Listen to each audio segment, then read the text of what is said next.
When we talk about home, we usually think of a house, a family, a place where things are familiar and dependable. In astronomy, we have something similar, a home system. For us, it's the solar system, centered on an ordinary yellow star we call the Sunday. It's easy to forget how extraordinary that ordinariness really is. Because almost everything we know, everything we have ever experienced, depends on the simple fact that the sun is there burning steadily in the sky. The sun is not particularly big or bright by cosmic standards. There are stars hundreds of times larger, thousands of times more luminous. But our sun is stable, and stability is the rarest quality in the universe. Inside its core, hydrogen atoms are fused into helium, releasing energy that slowly makes its way to the surface and then out into space as light. That light provides virtually all the energy that drives the weather, the oceans, and life itself on Earth. If you trace any movement, a leaf swaying in the wind, a heartbeat, a city glowing at night, you can follow it back, in one way or another, to sunlight. The planets orbiting the sun are the byproducts of its birth. About 4.6 billion years ago, the solar system began as a rotating cloud of gas and dust. As the cloud collapsed under gravity, most of the material fell into the center to form the Sunday. The rest flattened into a thin disk that spun around it. Within that disk, dust grains collided and stuck together, forming larger and larger bodies. Over millions of years, they became the planets we know today. It was a violent process, collisions, fragmentation, mergers, but out of that chaos came order. By the time the planets settled into their stable orbits, the system had found its balance. When we look at the solar system now, it appears tranquil, but that tranquility hides a history of catastrophe. Each world tells part of that story. Mercury, the closest to the Sun, is a scorched, airless rock. Venus, slightly farther out, is wrapped in clouds of acid and heat, proof that a runaway greenhouse effect can transform a planet into a furnace. Earth sits in a narrow zone where liquid water can exist, not too hot, not too cold, a delicate balance that allowed life to begin. Beyond Earth lies Mars, smaller and colder, once wet, now mostly desert. Then come the gas giants, Jupiter and Saturn, whose immense gravity helps shape the system by deflecting comets and asteroids. And far beyond them, Uranus and Neptune orbit in the dim outskirts, cold and blue, guarding the edge of our solar family. Every planet, every moon, every rock in this system obeys the same rule: gravity. It is gravity that keeps the solar system together, the invisible thread that connects all of its members. The sun's gravity pulls the planets into orbit, and the planet's gravity pulls on each other, creating a dynamic but stable dance. If you could speed up time and watch from above, you'd see a pattern of motion that repeats endlessly: planets circling, moons spinning, comets diving inward and then swinging back out again. It's a beautiful kind of order, not static but balanced. That order is not guaranteed. In other young star systems, we can see, using telescopes, that things can go very differently. When giant planets form, their gravity can throw smaller ones out of the system entirely. Those exiled worlds are what we call rogue planets, planets that drift through interstellar space, no longer bound to any star. We'll come to them later, but it's worth remembering that even our own system might once have done the same. Some models suggest that early on, our solar system lost at least one planet to such gravitational chaos. What we have left, the 8 planets we know, are the survivors. The stability we experience today is therefore something rare and precious. It allows environments to persist for billions of years, giving time for complexity to emerge. On Earth, that stability meant liquid water could remain on the surface long enough for chemistry to become biology. The sun's energy powers photosynthesis, drives the carbon cycle, and maintains a climate suitable for life. Without that steady input of energy, Earth would be frozen and lifeless. And if the sun varied too much, flaring and fading unpredictably, life would never have had a chance to adapt. So, when we talk about home, we're talking about more than just a place. We're talking about a condition, a set of physical circumstances that make life possible. We live in a region of space where the temperature, the radiation, and the gravitational environment have remained within narrow limits for billions of years. That constancy is astonishing when you consider how dynamic the universe is. Stars are born, evolve, and die. Galaxies collide. Black holes devour matter. Yet here, in a small corner of one galaxy, things have been calm enough for creatures like us to look up and ask questions. And the questions always begin the same way. Why here? Why us? To answer that, we first need to understand the structure of our home. The solar system extends far beyond the planets we can easily see. Beyond Neptune lies a vast region of icy bodies, the Kuiper Belt remnants from the time of formation. Farther still, at distances so great that sunlight is just a bright star in the sky, lies the Oort cloud, a sphere of frozen comets surrounding the system. Its outer edge marks the beginning of interstellar space.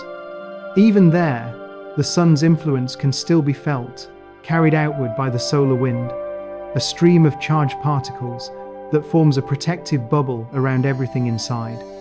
That bubble is called the heliosphere, and it defines the boundary of our cosmic home. Within it, the sun's magnetic field and radiation dominate.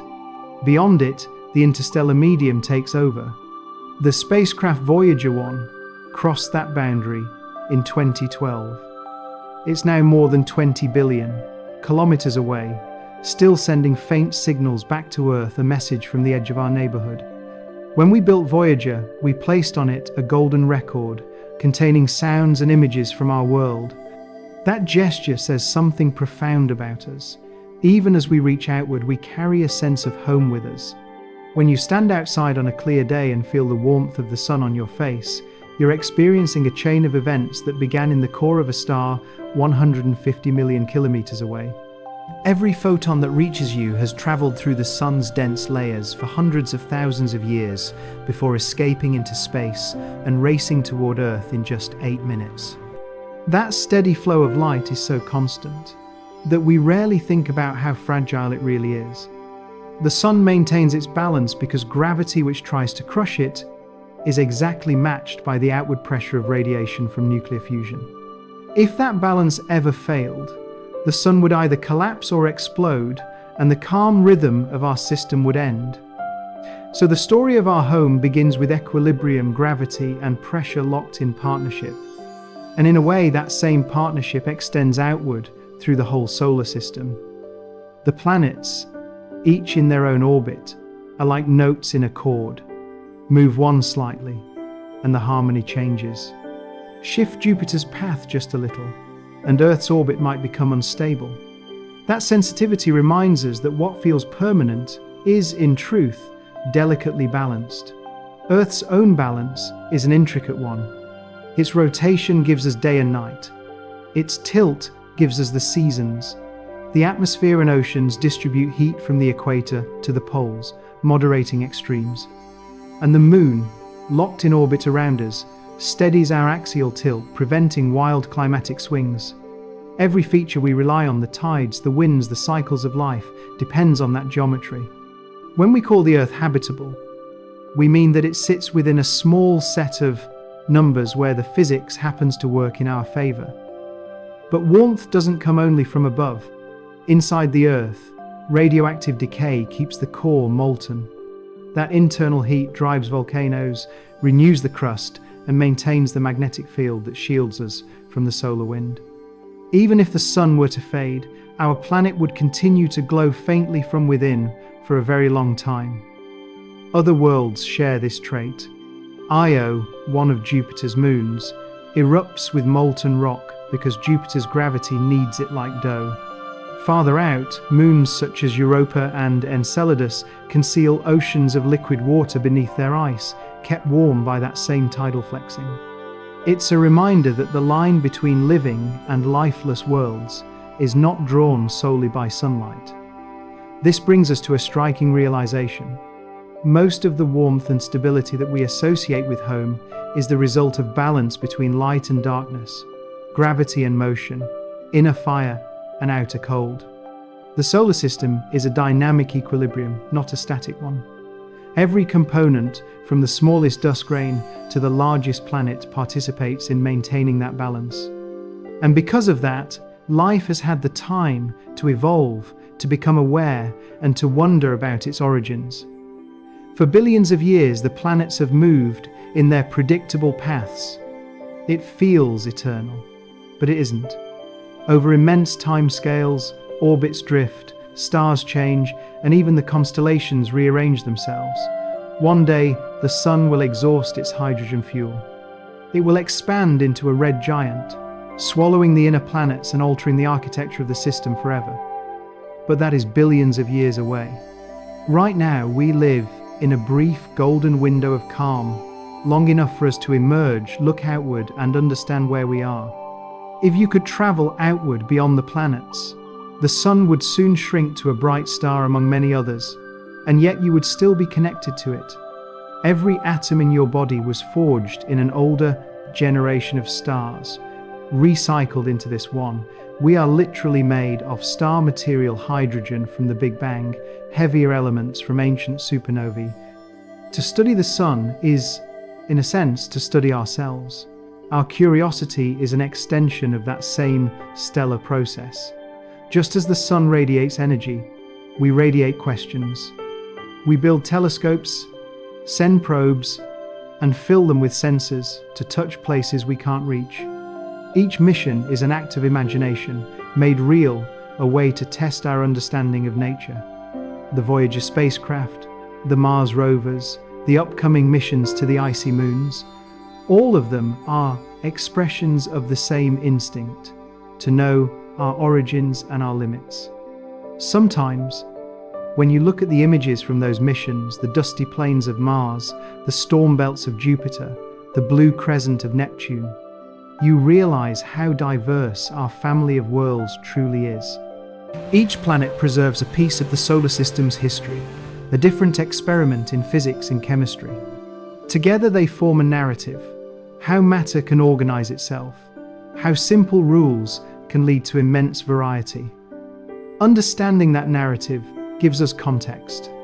It tells us that Earth's comfort is not the default condition of the universe, but an exception, a remarkable accident that has lasted long enough for us to notice it. We often imagine that our system is unique, but telescopes have shown us otherwise. Around other stars, we've discovered thousands of planets. Some hot, some frozen, some larger than Jupiter, some smaller than Earth. We now know that planets are common, perhaps more common than stars. Yet among all these worlds, most still orbit their suns. Only a few wander alone through interstellar space. Compared to them, we are fortunate.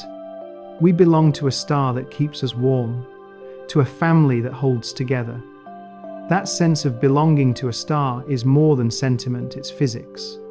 Every second, the sun's gravity holds Earth in orbit, preventing us from drifting away into interstellar space. At the same time, its radiation provides the energy that shapes our climate, fuels our ecosystems, and even drives our technology. Solar panels, photosynthesis, wind, tides, all of these are forms of sunlight transformed. To be a child of the sun is to live within a constant exchange of energy, and yet there's something deeper. Because we understand the mechanisms, we can appreciate the beauty more completely. Knowing that the sky's blue comes from molecules scattering sunlight doesn't make it less beautiful, it makes it more so. Science doesn't strip the world of wonder, it gives us new ways to see it. When we look at the solar system through that lens, it becomes not just a collection of planets, but a living laboratory of balance and change. Consider the contrast between Earth and Venus. They are almost the same size, almost the same composition, and they orbit the same star. Yet Venus is a furnace and Earth is alive. The difference lies in a thin film of gas the atmosphere, and in the feedbacks that keep it stable. Understanding why Earth's climate works teaches us how fragile it is, and why maintaining that balance is the challenge of our time. Our home is not guaranteed to stay hospitable. The physics that built it is indifferent. It will continue whether we thrive or vanish. That awareness gives our actions meaning. From this small planet, we have begun to see the wider pattern. The same laws of nature that govern our home govern the entire universe.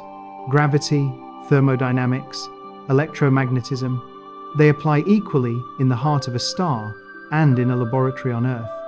That unity is one of the great revelations of modern science. It tells us that the cosmos is not chaotic but comprehensible. We can understand it because we are part of it, made from the same ingredients, following the same rules. The farther we look, the more we realize how rare it is to find stability like ours. Most of the universe is cold, dark, and violent. Stars live short, brilliant lives and then collapse or explode. Galaxies crash together, black holes feed, radiation sweeps across interstellar space. Against that backdrop, the calm of the solar system is astonishing. It's a quiet corner in a restless universe, a place where atoms have had the time to build oceans, continents, and consciousness. When we reflect on that, home begins to mean something larger. It isn't just Earth or even the solar system. It's the network of laws and conditions that allow existence itself. The fact that matter can assemble into stars, that stars can forge the elements of life, and that those elements can come together to ask questions, that is our inheritance. We are the universe becoming aware of itself. If you stand outside on a clear night and watch the planets, they seem eternal. Jupiter glows steadily, Saturn drifts beside it, Venus rises before dawn. But they are all moving, each on its own path, each bound by the same gravity that holds us. We share that motion. Right now, as you listen to these words, you're traveling through space at about 30 kilometers per second, following the Earth's orbit around the Sunday. And the Sun itself is moving too, orbiting the center of the Milky Way at more than 200 kilometers per second. Everything is in motion, and yet we feel still. That paradox is the essence of our home. Dynamic stability. Someday, billions of years from now, the Sun will change. When its hydrogen runs out, it will swell into a red giant, engulfing Mercury and Venus, perhaps even Earth. Its outer layers will drift away, forming a nebula, while its core will shrink into a white dwarf, a dense ember that will cool slowly for trillions of years. By then, humanity may be long gone, or perhaps scattered among the stars, carrying with it the memory of this original home. But even if we are not here to see it, the story will continue, because the atoms that make us will return to the cosmos to form new stars, new planets, and maybe new beings who will also look up and wonder. That continuity, the recycling of matter and meaning, is what connects us to everything else. When we study the Sun, we're not gazing at something foreign, we're looking into a mirror of our own origins. When we explore Mars or the icy moons, we're tracing the pathways of chemistry that may once have led to life elsewhere. And when we imagine the lonely, starless worlds drifting between the stars, we understand them only because we know what it means to have a Sunday. Our story, then, begins here, in warmth, in balance, in the quiet assurance of belonging. We live beside a star that has burned steadily for billions of years, on a planet where the conditions for life have aligned in our favor. That combination may be rare, it may even be unique, but it's ours. Every breath, every heartbeat, every thought is part of the conversation between the Earth and the Sun, a dialogue written in light and time. So before we journey outward to meet the worlds that wander alone, it's worth pausing to appreciate the one that still has a home. The Sun rises, the Earth turns, and together they create the only environment we know that can sustain awareness. For now, that is enough. This is where our exploration begins, with gratitude, with curiosity, and with the understanding that our familiar home is not just a place in space, it's a moment in the universe's long story when everything happened to come together just right. When we look at the solar system today, it feels serene, a family of worlds circling a single star in perfect rhythm. But it wasn't always like this. Every system, including ours, was born out of violence. In the beginning, there is not a neat arrangement of planets. There is a collapsing cloud of gas and dust, a swirl of collisions, heat and gravity. From that chaos, stars ignite, and disks of debris spin around them. Inside those disks, the story of every planet begins. The early years of a star system are like the first minutes after a bell rings in a crowded hall. Everything moves at once. Particles collide, merge, or shatter. Orbits shift as new giants are born. Gravity, the quiet sculptor of the cosmos, becomes in these moments a force of turbulence. A young star may be surrounded by dozens of growing worlds, some small and rocky, others vast and gaseous, each pulling on the others. For a time, the system is an experiment in instability. It is here, in these unruly beginnings, that many worlds are lost.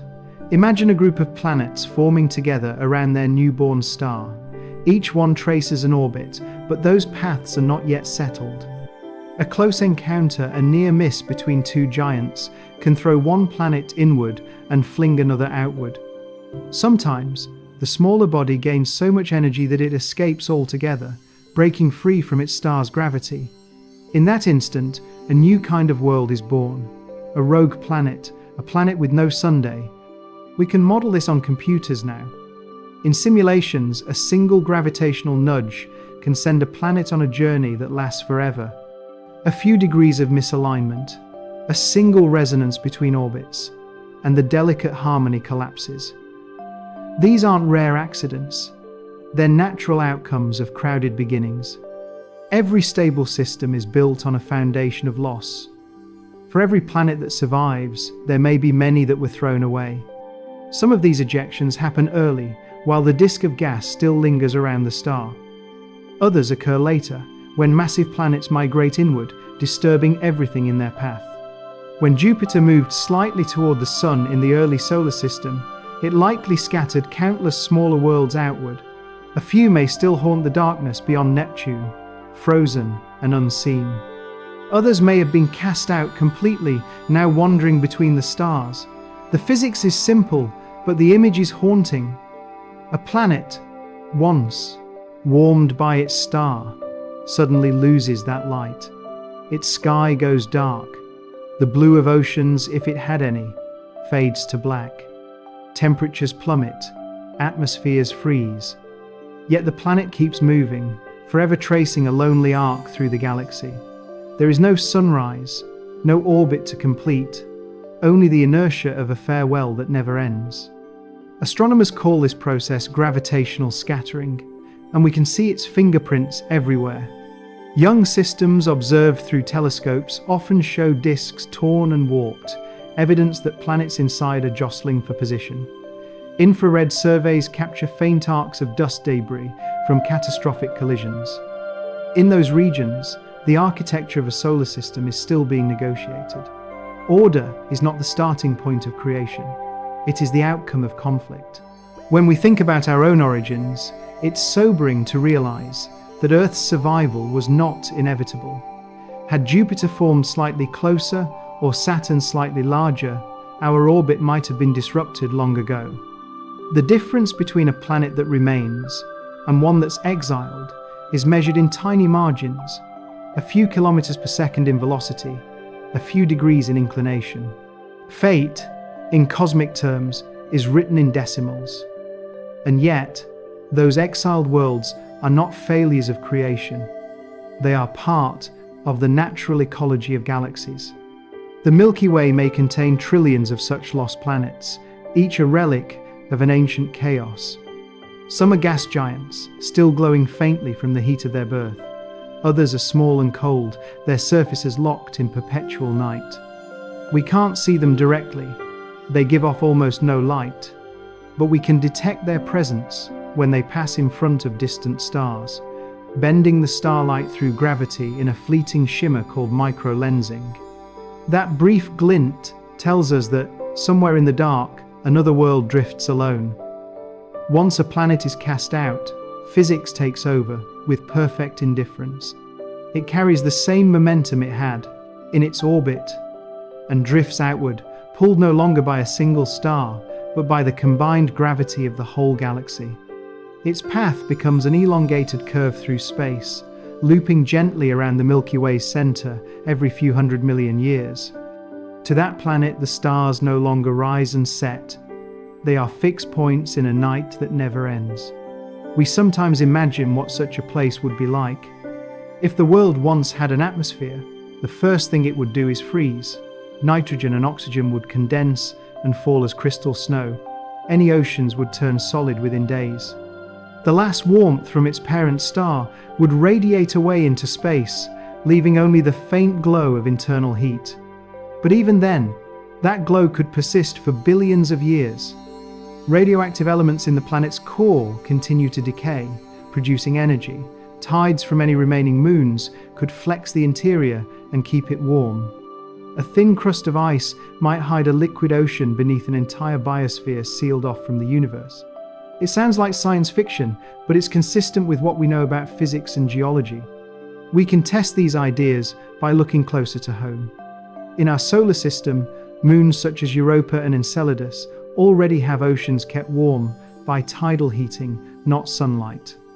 If they were suddenly ejected, those oceans could remain liquid for ages. Life, if it exists there, would not need a Sunday. That possibility forces us to rethink what habitable really means. Perhaps warmth is not always the gift of a star.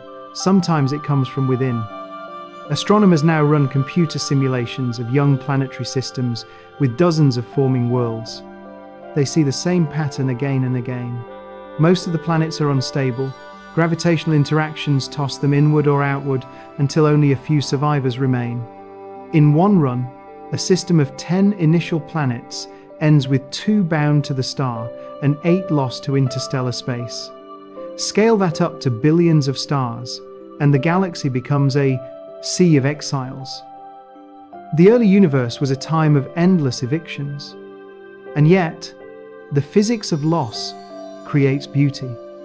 Those same chaotic interactions that cast some worlds out can stabilize others. In our own solar system, Jupiter's migrations lightly shape the inner architecture, allowing Earth to occupy a safe, temperate orbit. Without that early turbulence, we might not exist at all. Stability, it seems, is born from instability. When we speak of planetary formation, we often imagine construction worlds being built from dust and rock. But the truer picture is one of constant negotiation. Gravity doesn't simply assemble, it edits. It tries combinations, discards mistakes, reshuffles matter, until balance emerges.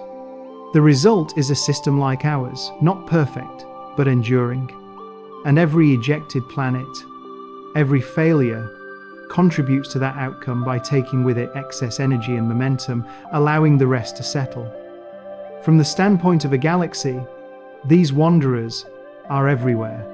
They drift through molecular clouds, sometimes grazing other star systems. Occasionally, one may be captured again, falling into a new orbit around a different star, adopted into a new family. But most will travel alone forever, dark worlds crossing dark space, invisible except for the rare moments when they betray their presence by bending starlight.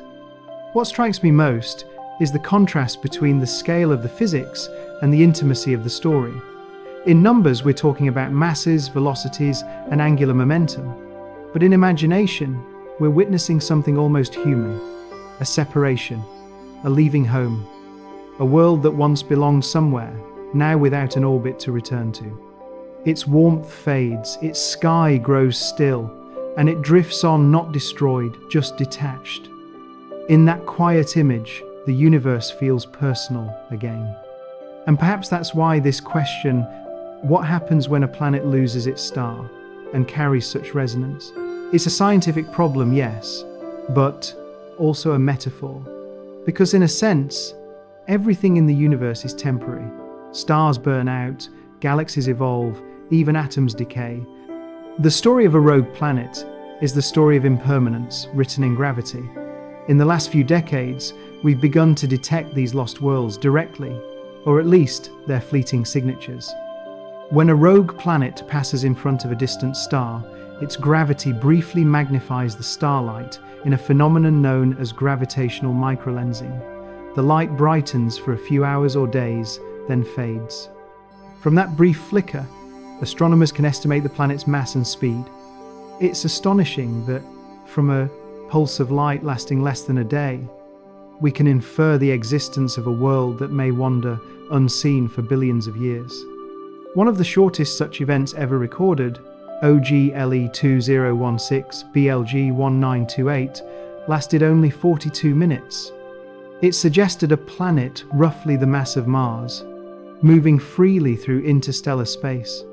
Think about that, a world the size of Mars, completely detached, drifting silently among the stars. No sunrise, no sunset, just the glow of its own internal heat, fading slowly over eons. That's not a poetic image, it's a scientific measurement. It tells us that our galaxy is full of orphans, and it changes how we see ourselves. For centuries, we've imagined that planets are things that orbit stars, that light is part of what defines a world. But the universe has shown us a broader truth. Some worlds exist in darkness, and yet they endure. They challenge our assumptions about what a planet must be, and, perhaps, what life might be. If warmth can come from within, then even the loneliest places may not be empty. Computer models suggest that the Milky Way could contain hundreds of billions of rogue planets, maybe more. Some were ejected from their birth systems. Others may have formed independently, like failed stars too small to ignite fusion, too large to be called asteroids. They drift through the galaxy's spiral arms, part of the unseen structure of matter that fills interstellar space. They are the ghosts of planetary creation, each one carrying the memory of a star it once knew. Every so often, a rogue planet may wander close enough to a star system to disturb it. It might pass through an outer cloud of comets, triggering showers that rain down on inner worlds. Or it might be captured, temporarily or permanently, adding a new member to a planetary family. The boundaries between isolation and belonging are porous. Even in celestial mechanics, there are second chances. For scientists, studying these dark worlds is more than curiosity. It's a way of testing our understanding of gravity and formation. Each detection refines our models of how systems evolve, how chaos settles into order. It reminds us that the calm of our solar system is not the rule but the exception. The universe is dynamic, restless, and full of motion. To find stability within it is to find something profoundly rare. But beyond the physics lies an emotional truth. When we talk about rogue planets, we are also talking about disconnection, about what happens when the ties that define us are broken. It's easy to anthropomorphize, to think of these worlds as lonely travelers. Of course, planets don't feel loneliness. They don't need warmth or company. Yet the metaphor lingers because in their journey, we see something of ourselves. We too are bound to a star. We too rely on balance and light. And we too live in a universe where nothing lasts forever. So this is where our question leads us. What happens when a planet is cast adrift? It doesn't vanish. It keeps moving. It cools slowly. It carries its own heat for a while, then slips quietly into equilibrium with the deep background of space. It becomes part of the galaxy's invisible scaffolding, orbiting the center like a grain of dust in an enormous storm. Its story continues, just not in the light. In that sense, the farewell is not an ending but a transformation. The loss of a star is not the loss of existence, it's the start of a new kind of journey. And perhaps that's the lesson hidden in these dark worlds. that even in separation there can be persistence. A planet without a sun is still a planet. It still obeys the same laws, carries the same history, and moves to the same cosmic rhythm. It reminds us that meaning in the universe doesn't come from where you are, but from the fact that you are at all. As we move forward, our story will follow these wanderers, the orphans of creation, into the deep interstellar night. Because to understand them is to understand how fragile every home must be. The calm of our solar system, the warmth of our sun, the comfort of belonging, all of it was forged in the same chaos that continues to send other worlds away. Their journey began when they were expelled from their stars. Ours begins when we decide to follow. When a planet leaves its star, the story doesn't end, it simply changes rhythm.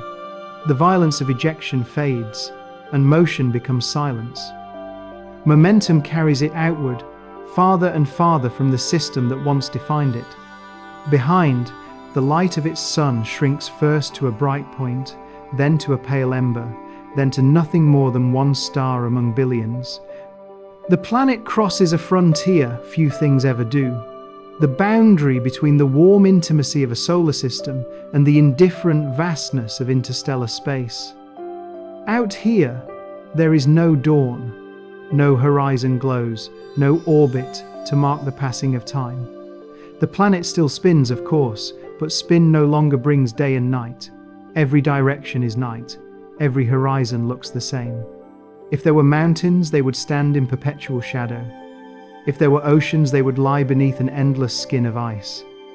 Sound cannot travel far in the thin air. It is a world made of stillness. To us accustomed to a sunlit sky, that silence feels like absence, but to physics, it is merely equilibrium. Heat seeps outward until the surface settles at a few dozen degrees above absolute zero. Atoms move lazily. Chemistry slows. The atmosphere, if any remains, collapses into frost and snow. Even the clouds fall. Yet deep below the frozen crust, the story continues. Radioactive decay keeps the core faintly warm. Convection stirs molten rock, fractures open and close. For a billion years or more, that inner life persists, invisible but real.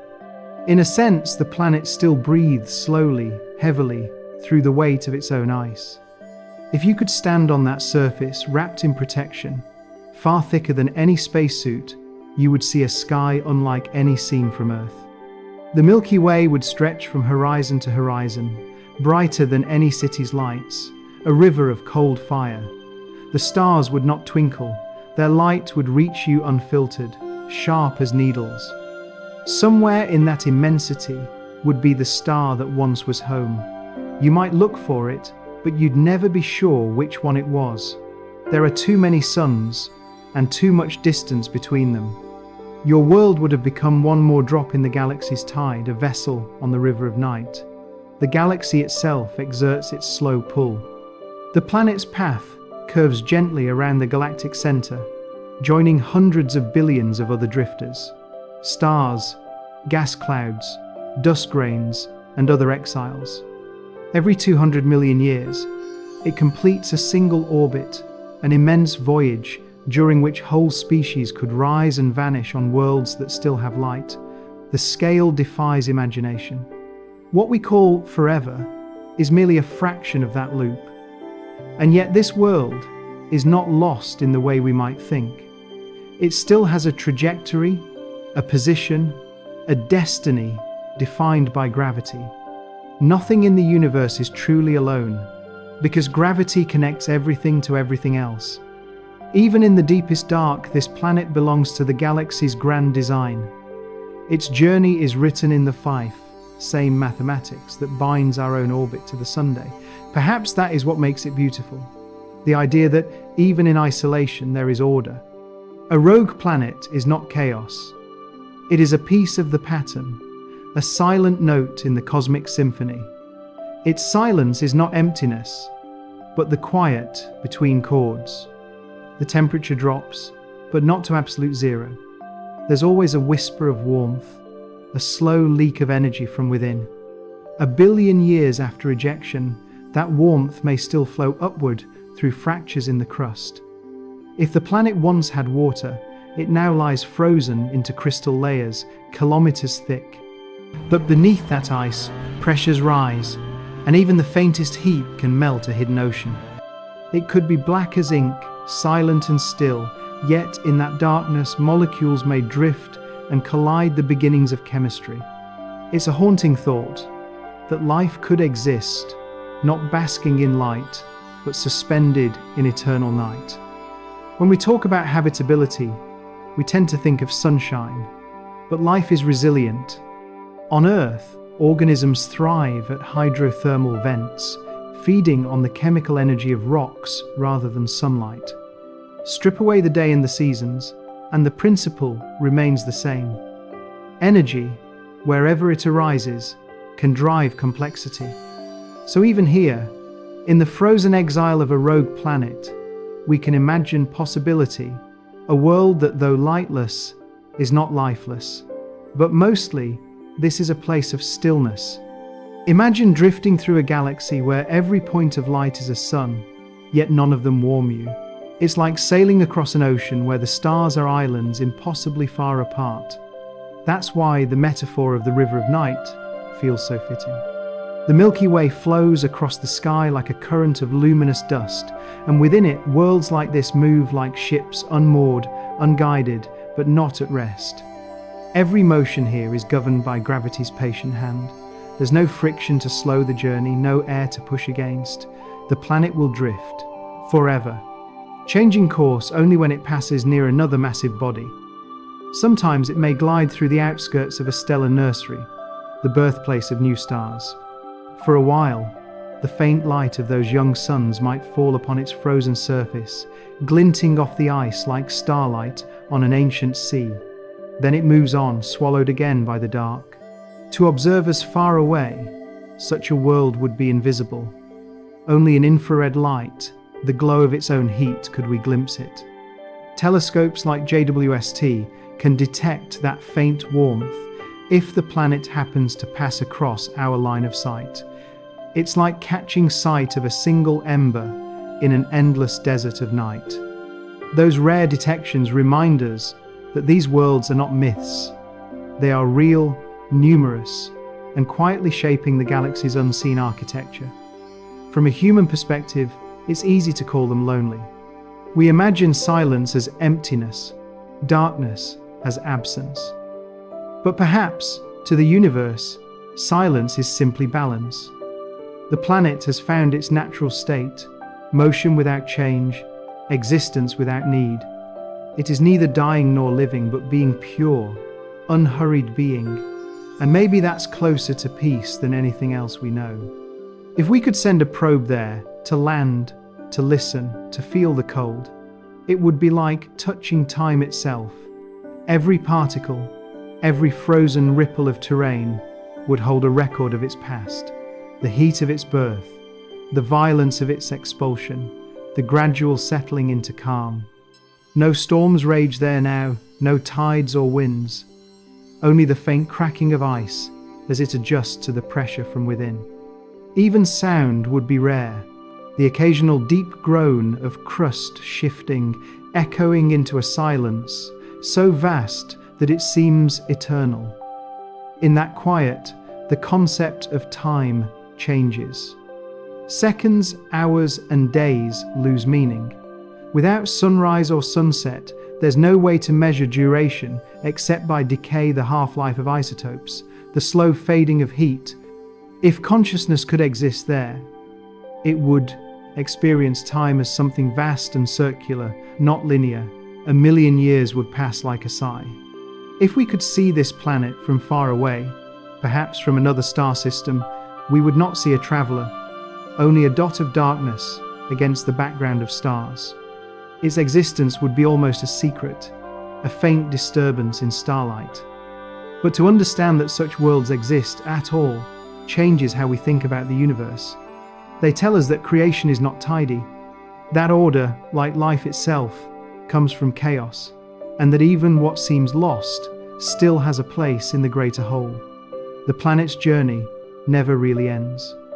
Orbit by orbit, it follows the galaxy's curve, one slow, unbroken voyage through the ages. The Milky Way itself is rotating, so even the stars that look still are moving. Nothing in the universe truly stays in one place. Even here, in silence, the motion continues. Gravity never forgets. In time, this world will cool to equilibrium with the cosmic background, settling a few degrees above absolute zero. Its core will solidify. Its last traces of heat will fade into the dark. And yet, even then it will persist. Atoms will remain bound, its shape will endure. In the grand ledger of the cosmos, persistence is victory. To last, to continue, is to win against entropy for a little while longer. From the perspective of the galaxy, such worlds are countless invisible threads, weaving through the spiral arms, connecting one epoch to the next. They are the quiet counterpoint to the brightness of stars. For every sun that burns, 100 worlds drift unlit. The universe is not only made of light, it is equally made of shadow, and both are necessary for beauty. Without the darkness, we would never know what light is. Without exile, we would never understand belonging. When we imagine these rogue planets, we are not just describing a physical reality, we are touching something poetic about existence itself. A planet cast away still moves, with purpose. It carries the same momentum it always had, the same obedience to gravity's law. In its loneliness, there is dignity, a kind of cosmic grace. It reminds us that being part of the universe does not require being at its center. To exist at all, to move through the great river of night, is enough. Sometimes I wonder if there are places on such worlds where the ice is clear enough to see the stars reflected perfectly, a frozen mirror capturing constellations no one will ever name. It's an image that stays with me. A planet adrift, wrapped in silence, carrying the memory of its lost sun in every atom. It is, in a sense, a time capsule of creation, a fragment of the moment when systems were young, preserved in the deep cold. And though it drifts unseen, it still belongs. It is part of the galaxy's story, just as we are. For we too are travelers. Our home moves through space at 30 kilometers per second, orbiting a star that itself sails around the Milky Way. We live inside a moving ship of light. Our days and nights, our seasons and histories, unfold aboard a vessel on the same cosmic river. The difference is only that we have a sun to guide us, to give warmth and meaning to our passage. But if that light were gone, the motion would remain. And perhaps, in that persistence, we would still find purpose. The rogue planet continues. It crosses the interstellar void, generation after generation, indifferent to the ages. Perhaps one day, eons hence, it will drift close to another star and feel a sunrise again. Perhaps not. Either way, its journey is not tragedy, but testament proof that even in the deepest dark, motion endures. Because in the end, the universe itself is a river not of water, but of time and gravity and light. And within that river, every world, every star, every atom floats together. Some stay near the warmth of the stars, others drift farther into shadow, but all are carried by the same current. To know that is to find peace in vastness. We are all passengers on the river of night. In the coldest corners of the galaxy, where the stars are only distant lanterns, a planet drifts without a Sunday. On the surface, it appears lifeless, frozen solid, its oceans locked beneath ice thicker than any glacier on Earth. Yet deep inside, something remarkable endures. Even in the absence of starlight, it still has heat. The warmth doesn't come from the sky, it comes from within. Every planet carries a memory of its birth, a legacy of fire. When worlds form, the collisions that build them release enormous energy, melting rock into magma. As they cool, that heat slowly seeps outward. But cooling is never complete. because within the cores of rocky planets lie atoms of uranium, thorium, and potassium. These heavy elements are unstable. They decay, and each decay releases a tiny pulse of energy. Over billions of years, those pulses accumulate into something profound: geothermal heat, a steady heartbeat in the dark. On Earth, that inner fire drives volcanoes, mountain building, and the slow drift of continents. It fuels geysers in Iceland and powers the black smokers on the ocean floor. It creates magnetic fields that shield us from solar radiation and make compasses point north. We rarely think of it, yet it sustains the planet's vitality as surely as sunlight does. And this same mechanism could keep a rogue planet warm long after it loses its star. The mathematics are straightforward but astonishing. A planet the size of Earth contains enough radioactive material to generate tens of terawatts of heat continuously. Even if much of that heat escapes to space, the interior remains hundreds or thousands of degrees hot. If a thick shell of ice or rock traps some of that energy, the result is a stable subsurface ocean liquid water beneath frozen crust. In that hidden sea, chemistry can flourish. We see the principle in miniature all around us. Europa, the moon of Jupiter, and Enceladus, the moon of Saturn, both have oceans beneath their ice. Their warmth doesn't come from sunlight, but from tidal flexing the way their parent planet's gravity kneads them, generating heat by friction. On Enceladus, that warmth is powerful enough to send plumes of water and organic molecules shooting into space. When the Cassini spacecraft flew through those plumes, it found evidence of complex chemistry, possibly even the ingredients of life. If such activity can exist in our own solar system, why not on a rogue planet adrift between the stars? In 1999, two scientists, Stevenson and Gaidos, asked exactly that. They calculated that a planet ejected from its system might retain a dense hydrogen atmosphere thick enough to trap geothermal heat. The result would be a world with surface temperatures above freezing, a Steppenwolf planet, named for the solitary wolf that roams the steppe. It would wander through interstellar space, lit only by the faint glow of its own infrared warmth, yet still capable of sustaining liquid oceans and maybe life. It's one of those ideas that expands our sense of what's possible. Life, not as a fragile flower in sunlight, but as a quiet ember in the dark. The notion that warmth can come from within rather than from a star reshapes how we imagine life in the universe. It suggests that habitability is not confined to the narrow Goldilocks zone around suns, but may extend into the deep interstellar night. If a world can keep its heart beating, if radioactivity and pressure and chemistry can sustain energy, then life may find a way to endure far from the light. On Earth, we've already discovered entire ecosystems that never see the sunday.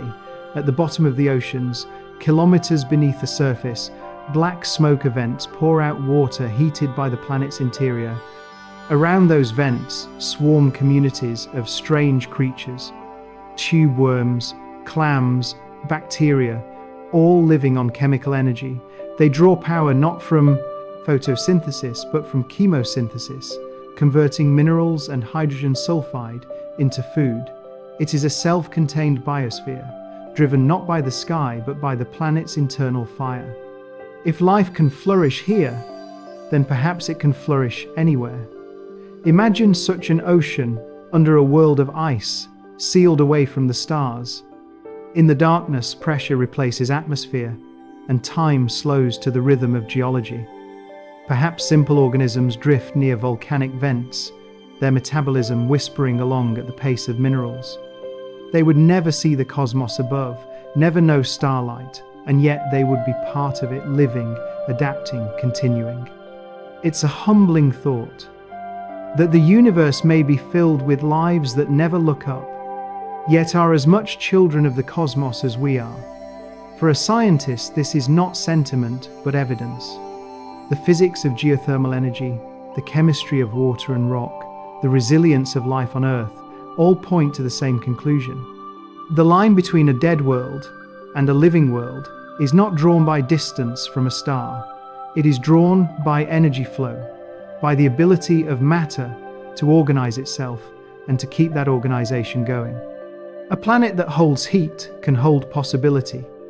That's why missions to Europa, Enceladus, and other icy moons are so important. They are laboratories for understanding how warmth and life can coexist in darkness.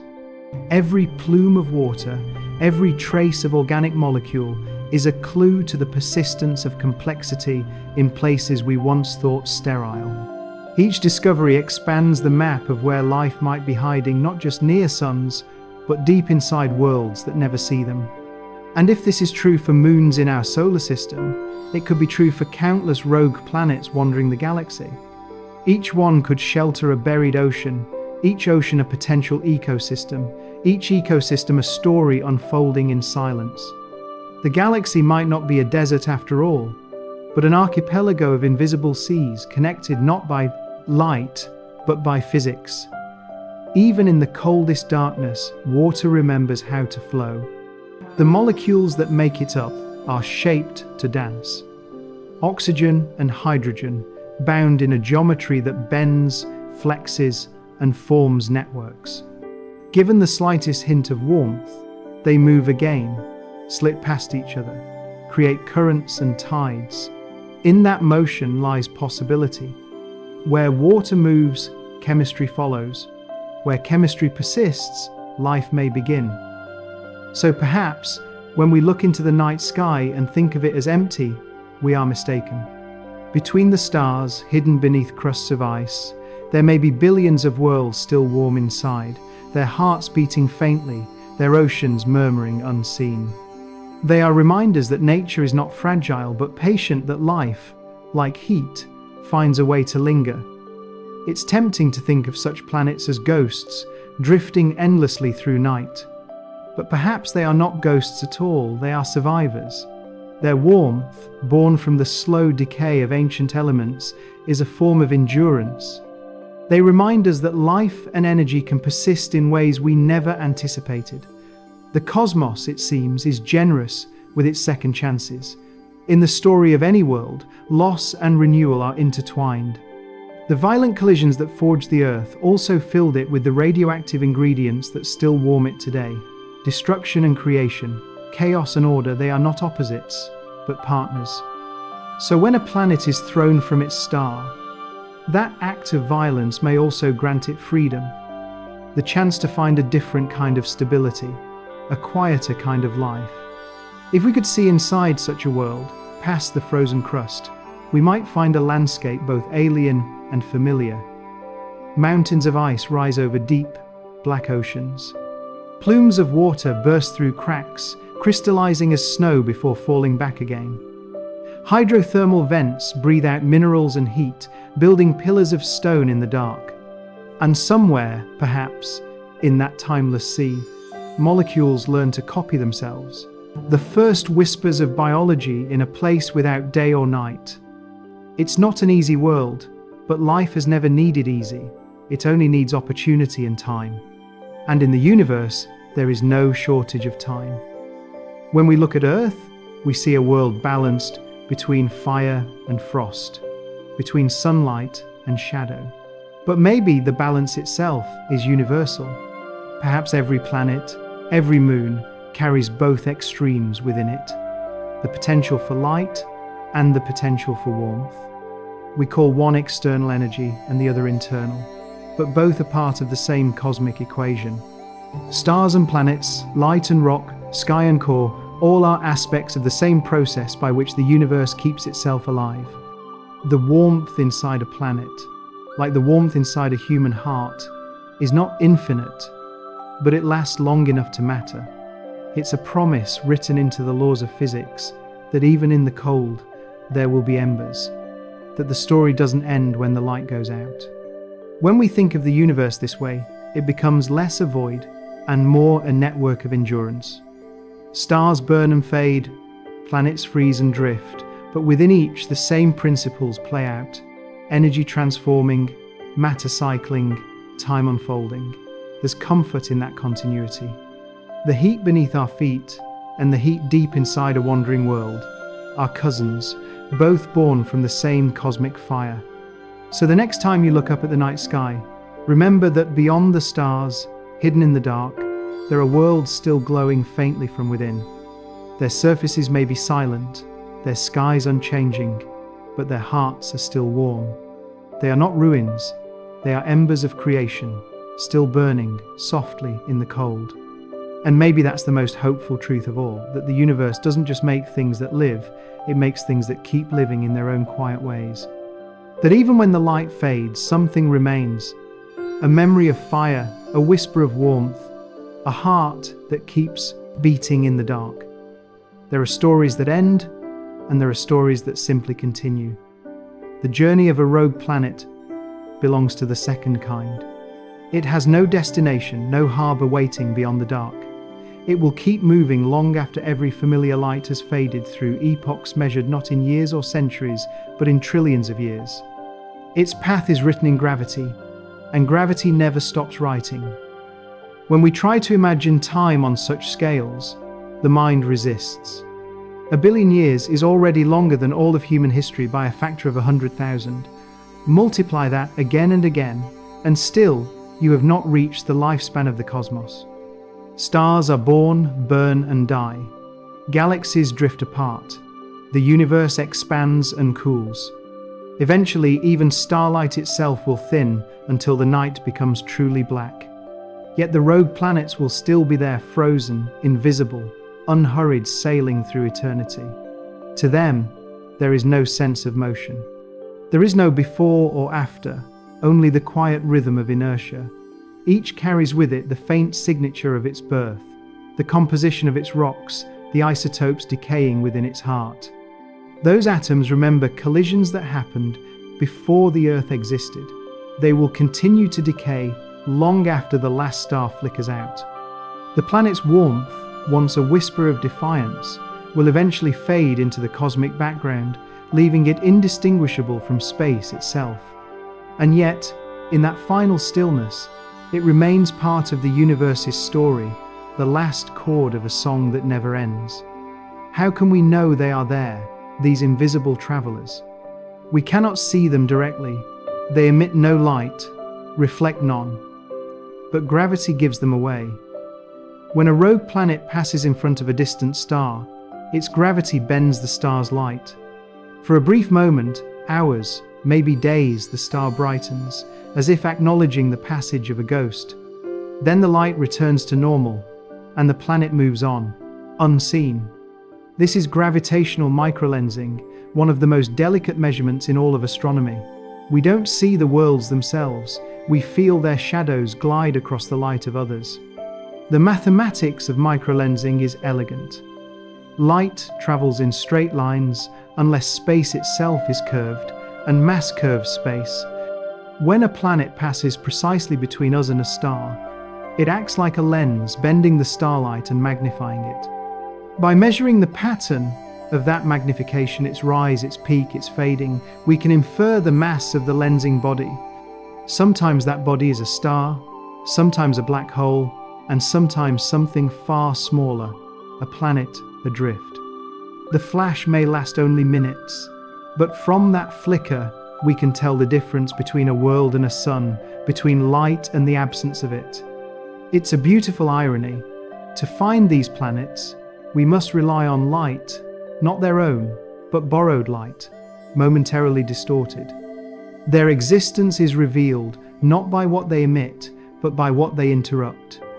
In the grand ledger of the universe, they are the punctuation marks, the brief pauses that make the sentences of starlight intelligible. They remind us that even absence can have presence, that what we cannot see can still shape what we do. Microlensing events are fleeting, but their implications are enormous. Each one is a momentary handshake between gravity and light, a signal that something unseen has crossed our line of sight.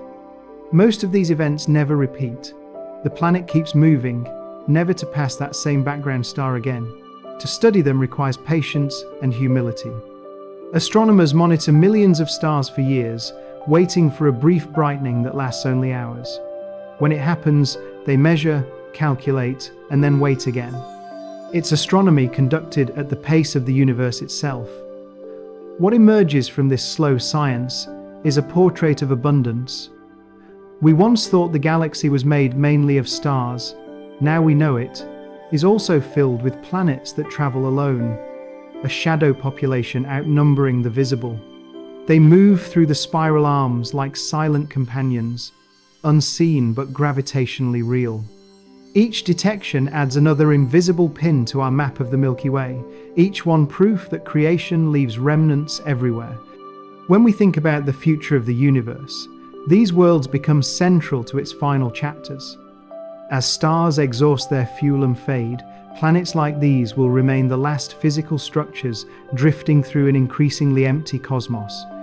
Trillions of years from now, when even white dwarfs have cooled and black holes begin to evaporate, the rogue planets will still be there, cold, dark, indestructible in their simplicity. Matter, refusing to vanish. In a way, they are the universe at rest, not dead, but finished. The end state of creation is not explosion or fire, but persistence. Motion without change, being without becoming.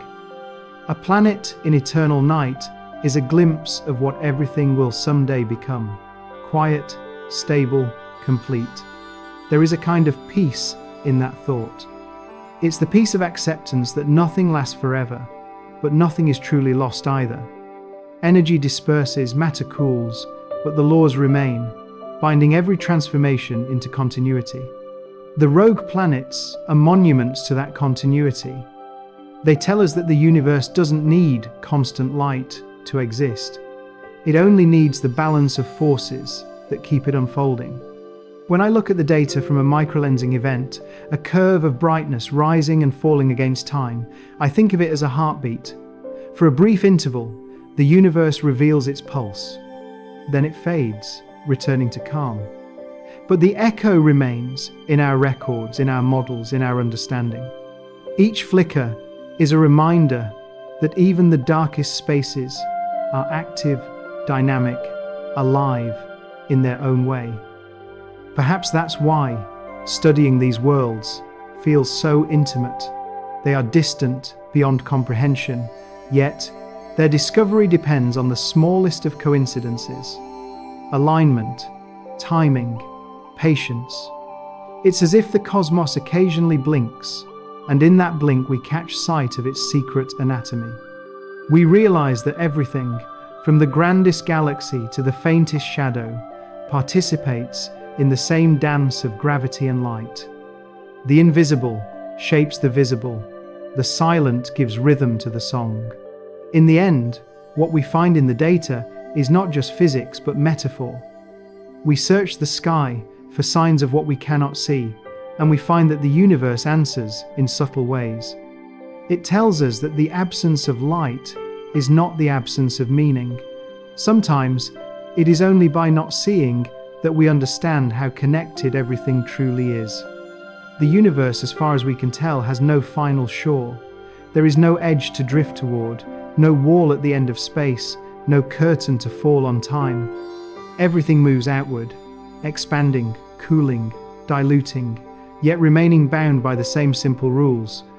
The rogue planets will go on sailing that current, long after galaxies lose their shape and starlight becomes memory. In that unimaginable future, the cosmos will be vast, dark, and almost silent, but it will still be there. Existence will continue, not in brilliance, but in balance. If we could see that far ahead, past the burning ages of stars, beyond the long twilight of matter, we would find these worlds still turning. Their orbits around the galactic center would have become almost meaningless. The galaxy itself will have stretched into threads of stars, receding into infinity. Yet each planet will still carry the same atoms it was born with, still obey the same gravitational laws, still keep the faint warmth of its own decay.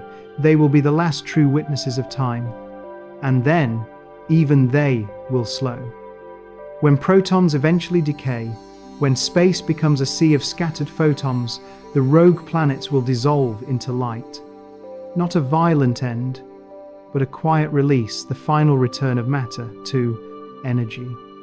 The river of night will empty into an ocean of silence, and physics itself will be the only thing left to remember that it ever was. But that end is so far away that it might as well be eternity. Between now and then, the universe has billions of lifetimes left for stars, for worlds, perhaps even for beings who will look up and wonder as we do. And maybe, somewhere out there, a civilization will detect a faint microlensing signal, a temporary brightening of a distant star, and they will realize, as we have, that they are not alone. That between the stars, countless worlds drift unseen, carrying the story of creation into the deep future. What we see in them is not despair, but endurance. They are not ruins of what once was. They are bridges between what was and what will be. In their motion, there is memory. In their silence, there is continuity. The universe, through them, tells us a simple truth: that to exist even briefly is to leave an imprint, that to drift even endlessly is still to belong. When I think about these planets, invisible, patient, persistent, I no longer see them as lost. I see them as part of a larger pattern. The way light bends around gravity, the way heat lingers in stone, the way matter and energy trade places but never vanish. Everything is connected by those laws, and through them, nothing ever truly ends. That is what it means to live in a universe without a shore. We, too, are travelers on that same current. Our world, bright though it seems, sails the same cosmic sea. We are fortunate to live near a star, to have warmth and daylight and the illusion of permanence, but our fate is not so different from that of the wanderers. One day our sun will fade, our atoms will disperse, and we will join them not in darkness, but in the continuity of everything that ever was. So perhaps the lesson of the rogue planets is not about isolation, but about connection. They remind us that existence itself is participation, that to move with the flow of the universe even into the dark is enough. They show us that the cosmos is not a story of endings, but of persistence. There are no final harbors, only deeper waters. And that, somehow, is the most comforting truth we could ever know. Because if the universe truly has no shore, then we are all adrift together, each of us, every world, every star, sailing endlessly through the same great night, carried by the same eternal tide. When I think of the rogue planets now, I no longer picture them as castaways, cold, lost, forgotten. I see them as survivors, not tragic, but triumphant in their endurance. They are the quiet citizens of the galaxy, moving with patience through time so vast that even the stars are young beside them. Their existence is not a failure of creation, but its continuation proof that nature never gives up, even when the light fades. In a way, they are mirrors for us. They teach us something profound about persistence, that to exist, to keep moving forward, is enough. These worlds drift through space without purpose, without destination, yet they still follow the laws that hold the universe together. Gravity pulls them, atoms vibrate within them, heat still whispers in their cores. They continue to be, and that perhaps is the most universal act of courage. We tend to romanticize survival as struggle, but in the cosmos, survival often means stillness. It means finding equilibrium, settling into a rhythm where energy and loss balance perfectly. The rogue planets are masters of that balance. They have accepted the darkness not as defeat, but as home. In them, we see that resilience doesn't always roar. Sometimes it's silent, a quiet refusal to stop existing. For billions of years they drift on, untouched by time's urgency. They don't rush, they don't age, they don't seek redemption. They simply endure. And through their endurance they keep the memory of everything that came before, the stars that birthed them, the collisions that shaped them, the forces that set them free. They are the universe's long breath, the pause between the verses of creation. That's what makes them beautiful to me. Not because they are rare, though they are, but because they are honest. They show us the truth of existence stripped of spectacle. No light, no applause, no witness. And yet they persist. If there is poetry in science, it is here in the idea that endurance itself is enough to fill eternity. The more we learn about these worlds, the more they challenge our sense of life's boundaries. They whisper that habitability is not a privilege of sunlight, but a consequence of energy in any form. That life, or the potential for life, is not an accident of warmth, but an expression of the universe's determination to organize itself. And that, perhaps, is the message hidden in every atom, that order is a rebellion against nothingness, and existence itself is the greatest act of resistance. When I think of them moving silently through the interstellar night, I can't help but feel a kind of kinship, because we too are drifting not aimlessly, but within the same vast flow. We live on a planet that circles a star, yes, but we are still travelers on the same current of space and time. Our story is not separate from theirs, it's part of the same cosmic journey toward equilibrium. We look up at the stars for meaning, but perhaps the lesson lies in the darkness between them. The rogue planets tell us that even when the light goes out, there is still structure, still motion, still warmth. The universe doesn't vanish when it grows dim, it simply changes form, finding new ways to keep its rhythm alive. Maybe that's what resilience really means. Not defying the dark, but learning to live within it. Not burning forever, but glowing long enough to leave an afterimage, a trace that says, I was here, I mattered. In every science, I've studied astronomy, physics, cosmology. I've come to realize that endurance is not the exception in nature, it is the rule. Atoms persist for billions of years. Stars live and die, but their ashes become new suns, new worlds, new beginnings. And in the long chain of transformation, nothing is ever wasted. The rogue planets are part of that chain. They are not endings, but intervals, quiet notes between the chords of creation. If we could somehow stand beside one of them, hovering in orbit, we would see nothing dramatic. No sunrise, no aurora, no sign of movement, just a frozen surface under the infinite night. But beneath that stillness lies the truth of the universe, that even here, even now, there is heat.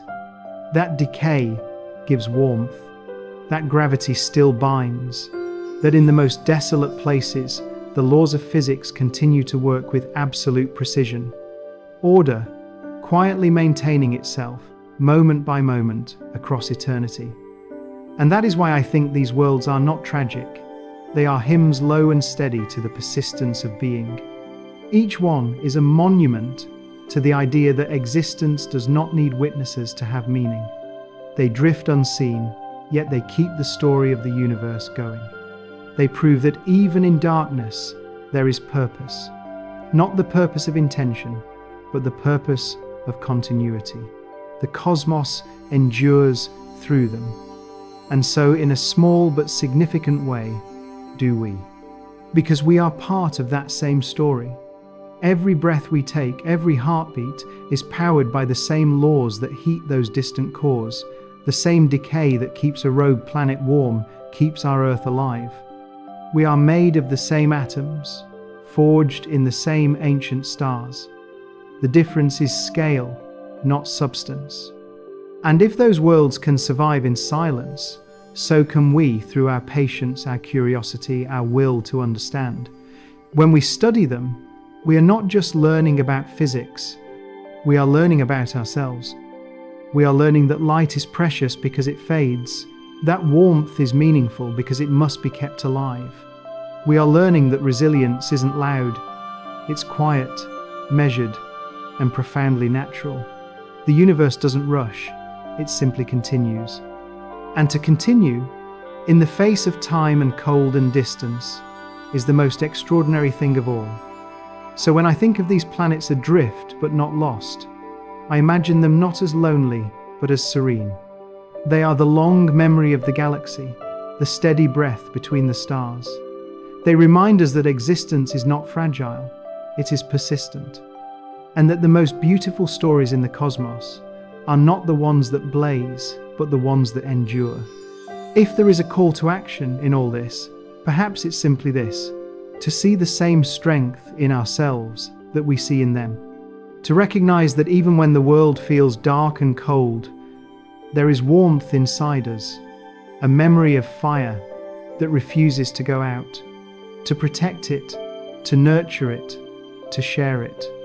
Because in the end, the universe is not just out there, it's in us, in our atoms, our breath, our patience, our ability to keep going. We are, each of us, a fragment of that silent resilience. We are the embers of creation, still burning softly, still moving forward, still alive in the dark.